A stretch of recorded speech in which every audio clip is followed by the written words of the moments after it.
मजदूरों पर हो रही राजनीति का केंद्र अब यूपी बनता जा रहा है। शिवसेना के मुखपत्र सामना के संपादकीय में राज्यसभा सांसद संजय राउत ने उत्तर प्रदेश के मुख्यमंत्री योगी आदित्यनाथ की तुलना जर्मनी के तानाशाह हिटलर से की है।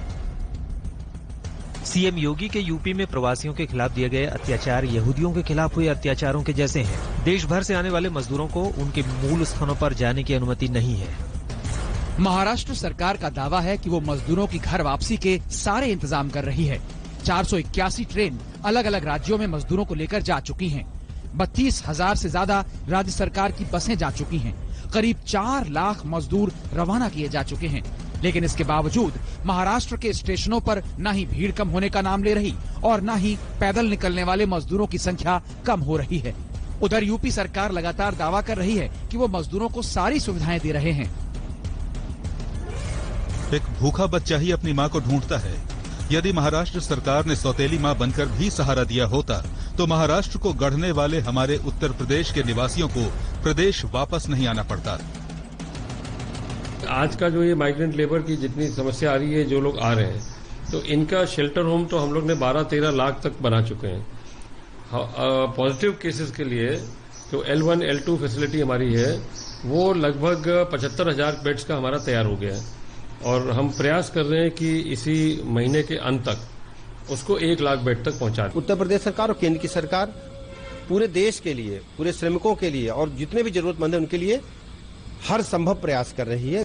ये सत्य है कि जो कामगार हैं, जो प्रवासी मजदूर हैं, वो बहुत मुसीबत में हैं। नौकरी कामकाज से बेदखल कर दिए गए हैं। खाने के लिए नहीं है, ठहरने के लिए नहीं है, जाने के लिए साधन है। अखिलेश यादव ने भी ट्वीट कर सरकार पर निशाना साधा। कोरोना काल में सरकारी बदइंतजामी की वजह से बात हवाई चप्पल पहनने वालों से भी आगे जाकर नंगे पांव सड़कों पर चलने वाले मजबूर लोगों तक पहुंच गई है। जिनसे जनता को हमदर्दी की उम्मीद थी, वही दर्द के सबब बन रहे हैं। सरकार सबके लिए है, ये थोथा नारा नहीं बल्कि संकल्प होना चाहिए।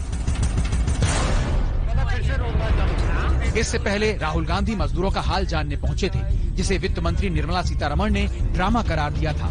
वहीं प्रियंका गांधी ने यूपी में 1000 बस भेजने की बात कही थी, जिसे यूपी सरकार ने इजाजत नहीं दी और मजदूरों को वापस जाना पड़ा।